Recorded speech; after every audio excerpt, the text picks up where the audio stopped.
पूरे बिहार में आपराधिक घटना बढ़ती चली जा रही है। जो जिसको चाह रहा है गोली मार रहा है। अगर एक्शन ले लेते और एक्शन कारगर हो जाता तो ये घटनाएं घटती रहती क्या? तो है अंदर डालने की भी पैरवी होती है, बाहर लाने की भी पैरवी होती है। जैसे जैसे लगता है कि चुनाव के दिन आने लगे हैं, तैसे तैसे लगता है कि ये घटनाएं भी बढ़ेंगी। जी है, वो वॉशिंग मशीन है, बड़का वॉशिंग मशीन, पूरा आदमी घुस जाता है उसमें। तो टके शेर भांजी टके शेर खाजा, अंधी नगरी हो जाता है चौपट राजा। नमस्कार, मेरा नाम प्रेम है और आप लाइव स्ट्रीम देख रहे हैं। बिहार में आपराधिक घटनाओं को लेकर तमाम जो विपक्ष के नेता हैं वो सरकार को आईना दिखा रहे हैं। तेजस्वी यादव भी अपने सोशल मीडिया अकाउंट पर लिखते हैं, पर नीतीश कुमार जो मुख्यमंत्री हैं वो किस तरीके से गांधी मैदान से विपक्ष के नेताओं पर निशाना साध रहे थे।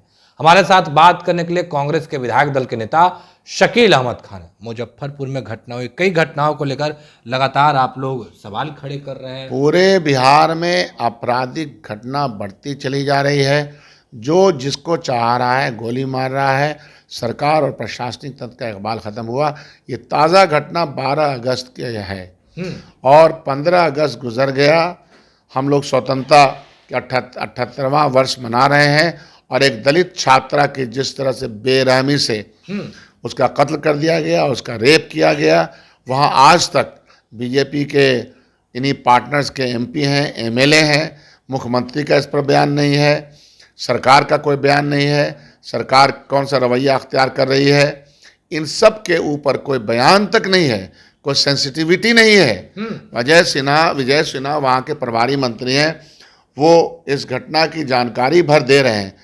पीड़िता के घर पे कोई नहीं जा रहा है, आंसू पोंछने कोई नहीं जा रहा है, उसको किस तरह से प्रताड़ित किया गया है, उसको किस तरह से तकलीफ दे करके मारा गया है, उसके ऊपर जिस तरह का जालिमाना हरकत किया गया है, और जो एक्यूज्ड है वो भागा फिर रहा है, वो एक्यूज्ड है, उसका नाम है संजय राय। संजय राय जी, वो भागा फिर रहा है। वो ये पारू में लालू छपरा करके कोई जगह है, वहाँ की ये घटना है, सारी घटना आ गई है। पोस्टमार्टम रिपोर्ट क्यों नहीं आगे आ रहा है?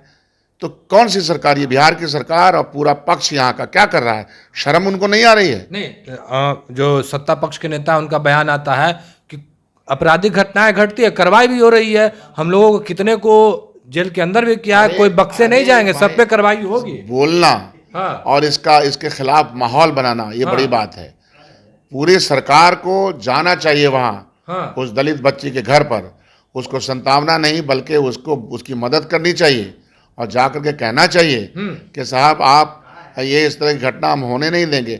माहौल आप कौन सा बना रहे हैं? आपराधिक घटनाओं के खिलाफ सिर्फ ये कि जब घटना घट जाएगी तो हम एक्शन लेवल प्लान करेंगे। बिहार सरकार कार्रवाई कर रही है। अगर एक्शन ले लेते और एक्शन कारगर हो जाता तो ये घटनाएं घटती रहती क्या? तो है कि 24 घंटे के अंदर अपराधी बिल्कुल नहीं। यहाँ 24 घंटा, यहाँ कितना दिन हो गया अभी तक कोई गिरफ्तारी नहीं है, कुछ नहीं है।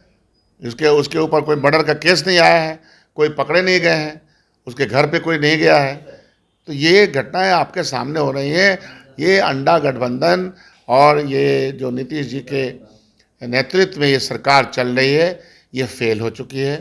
इसका इकबाल खत्म हो चुका। वो तो इकबाल उसी दिन खत्म हो गया था जब ये बड़का झुट्ठा पार्टी के साथ मेल करके गए थे, उसी दिन इकबाल जीरो हो गया था, माइनस में आ चुका था। नहीं, नीतीश कुमार कहते हैं कि नहीं किसी को फंसाते हैं, नहीं किसी को बचाते हैं। अनंत सिंह बाहर आ गए, रिहाई मिल गई है, क्या कहिएगा? सब जुमले हैं।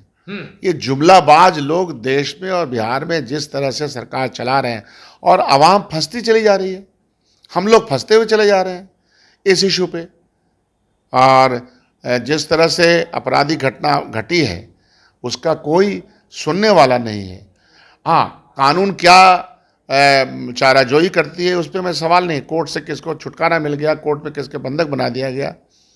और हमको तो ऐसा लगता है कि अंदर डालने की भी पैरवी होती है, बाहर लाने की भी पैरवी होती है। बाहर लाने के लिए, अंदर जाने के लिए, ये दोनों बातें मैं कह रहा हूँ। अंदर भी भेजो, बाहर भी लाओ। किनके इशारे पर? जैसे जैसे, अरे भाई सरकार के इशारे पे होता है। जैसे जैसे लगता है कि चुनाव के दिन आने लगे हैं, तैसे तैसे लगता है कि ये घटनाएं भी बढ़ेंगी और दबाव की राजनीति भी बढ़ेगी। वो देख रहा हूं मैं। सुधाकर सिंह का कहना है कि जब लोकसभा का चुनाव हुआ था, मदद किए थे, उसका इनाम मिल गया। तो सुधाकर जी गलत थोड़े कर रहे हैं, समझदार व्यक्ति है, मेंबर ऑफ पार्लियामेंट है। हाँ। वो जो ये कह रहे हैं, क्योंकि ये सब चीजों को तो हम लोग देख रहे हैं ना। नहीं कह रहे थे कि अब हम लोग के कानून साथ थे तो अपराधी अब- थे, अब- जब उन लोगों के अब- साथ चले अब- गए। अब ये तो वॉशिंग मशीन है। अंडा गवर्नमेंट की सरकार जहां जहां भी साझी है, वो वॉशिंग मशीन है, बड़का वॉशिंग मशीन, पूरा आदमी घुस जाता है उसमें। उसका सारा आपराधिक चरित्र कह लीजिए, उसकी सारी गलतियां कह लीजिए, सब धुल के चली जाती है। नहीं, जेल जाने से तो पहले आनंद सिंह चिल्ला कर रहे थे कि हम निर्दोष हैं, हमको फंसाया जा रहा है, हमको फंसाया जा रहा है। उस समय भी कोई सुनने वाले नहीं थे। मैं किसी भी व्यक्ति के ऊपर नहीं जाता, मेरा वो चरित्र नहीं रहा है। मैं इस फिनोमेना की बात कर रहा हूँ। ये जो फिनोमेना है सरकार का, यह फिनोमेना जो है वो क्वेश्चनेबल है, प्रश्नवाचक चिन्ह सरकार के इकबाल पर। प्रशासनिक तंत्र किस तरह से काम करती है, कर रही है, करना चाहती है, ये सारा भविष्य दिख रहा है। आने वाले चुनाव तक आपको एक से एक घटनाएं दिखेंगी, एक से एक लफाजी वाला बयान भी यहाँ मिलेगा, एक से एक लोग आपको सड़कों पे घूमते नजर आएंगे, और सब में कानून की ही दुहाई दी है। तो हम लोग क्या इस पे बोल सकते हैं? हम तो इतना ही कहते हैं कि सरकार का जब इकबाल ख़त्म हो जाता है तो टके शेर भांजी, टके शेर खाजा, अंधी नगरी हो जाता है चौपट राजा। ये हालत बना दी इन लोगों ने। हाँ, लोकसभा का चुनाव संपन्न हो गया। 4 सीट पर बिहार में उपचुनाव होने जा रहे हैं। उसके बाद विधानसभा का चुनाव है। क्या लग रहा है? भाई देखिए, उपचुनाव में मैं तो हमेशा मानता रहा हूँ कि सरकार अपने तमाम तंत्र का, अपनी ताकत का, अपने मंत्रालय के ताकत का, मिनिस्टर्स के ताकत का, उनके चेहरों का इस्तेमाल करती है। लेकिन ठोस तरीके से, मजबूत तरीके से जो यहाँ का विपक्ष है वो चुनाव लड़ेगा। हाँ, बिल्कुल लड़ेगा। अच्छा, विधानसभा का चुनाव होने जा रहा है। कांग्रेस पार्टी के लोग कितने तैयार हैं? सामने के नेता ने कह दिया है कि हम लोगों का जो एनडीए के नेता हैं वो नीतीश कुमार होंगे, उनके चेहरे पर हम लोग चुनाव लड़ेंगे। इस तरह के फैसले ना हम पहले कर किए हैं, ना अभी करेंगे कांग्रेस पार्टी, ना कल को करेगी। फैसला वक्त पे ही करते हैं, हर फैसला वक्त पे होगा और वक्त पे आपको सही चेहरा किनको मानिएगा? अभी तो वक्त भी आने दीजिए, वक्त आने के साथ होगा। हमारे आज के जो गठबंधन के मुखिया हैं वो तेजस्वी यादव हैं, आगे भी रहेंगे। गठबंधन के मुखिया तेजस्वी यादव हैं, और आने वाले दिनों में चुनाव की प्रक्रिया हो जाएगी, चुनाव खत्म हो जाएगा। उसके बाद फिर हम देखेंगे, जाहिर सी बात, जो सबसे बड़ा दल होगा, जो सबसे बड़ी पार्टी बन के उभर के आएगी, जो सबसे ज़्यादा नंबर लाएंगे, उनके लोग ही ये होते हैं, उनका वही चेहरा होता है। 25 में तेजस्वी यादव इसलिए मुख्यमंत्री लेकिन आपका जो प्रश्न है, हाँ, वो प्रश्न कबल अज वक्त है, समय के पहले का प्रश्न। अभी तो आपको प्रश्न यह करना चाहिए कि बिहार में हो क्या रहा है। बिहार में जिस तरह वो से सवाल हमने आपसे किया, अपराध मंच घटनाएं को लेकर मंच से टीचर बहाली का झूठ बोला जा रहा है, झुंझुना पकड़ाएंगे चुनाव तक, यही तो आसार दिख रहे हैं ना। नहीं, आप 10 का, आप तो 12 लाख नौकरी का बात कर रहे हैं नीतीश कुमार। कैसे? एक तो सारा बैकलॉग क्लियर करने की बात कर रहे हैं, उसके बाद हाथ में जब तक अपॉइंटमेंट लेटर नहीं आएगा, दिए ना गांधी मैदान से, नंबर कितना है, टोटल नंबर, आप लोग खोजी पत्रकार हैं, total number of appointment letter to the appointee, जिनको हमने नौकरी दी, उनका यह टोटल नंबर है, जिन्होंने ज्वाइन कर लिया। इस तरह का कोई श्वेत पत्र, वाइट पेपर सरकार निकाले तो हम मानेंगे।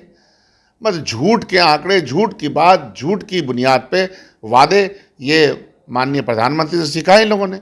चलिए, प्रधानमंत्री से सीखा। एक सवाल और लेंगे। TRE 1 हो गया, TRE 2 हो गया, TRE 3 के छात्र 1 कैंडिडेट 1 रिजल्ट की मांग कर रहे थे, उन पर जमकर लाठियां भी चली पटना के सड़कों पर। अच्छा, तो ये नौजवान और इस अंधी बहरी गूंगी सरकार से क्या उम्मीद करते हैं? यह सरकार, आप लोग देश की सरकार, माननीय प्रधानमंत्री के झूठे वादों की सरकार, और उसके साथ बड़का झुट्टा पार्टी के साथ अंडा गठबंधन के लोगों से क्या उम्मीद है? हम पूरा इंसाफ दिलवाएंगे। अरे हमारी सरकार आज के दिन में बन चुकी होती तो विद्यार्थियों को, नौजवानों को किसी तरह की तकलीफ होने नहीं देते, रास्ता साफ कर रहे थे। अब हमारे जो वादे थे, जो हमारे मैनिफेस्टो में लिखा हुआ, वो हम सब पूरा करके दिखाते। नौजवानों से हम कह रहे हैं कि नौजवानों, तुम्हारा हक है, ये हक के लिए लड़ाई लड़ रहे हो, और हक और हकूक़ की लड़ाई लड़नी ही चाहिए। इस सरकार से क्या उम्मीद है? हाथ में जिस दिन अपॉइंटमेंट लेटर देंगे उस दिन समझेंगे कि ये लोग बान बकुरे हैं। चलिए, हमारे साथ कांग्रेस के विधायक दल के नेता शकील अहमद खान थे। तमाम सवालों के जवाब दिए। उतना ही नहीं, जो युवा है जिन पर लाठी चली उनको भी इंसाफ दिलवाएंगे। फिलहाल के इतना ही। बने रहे लाइव के साथ। धन्यवाद।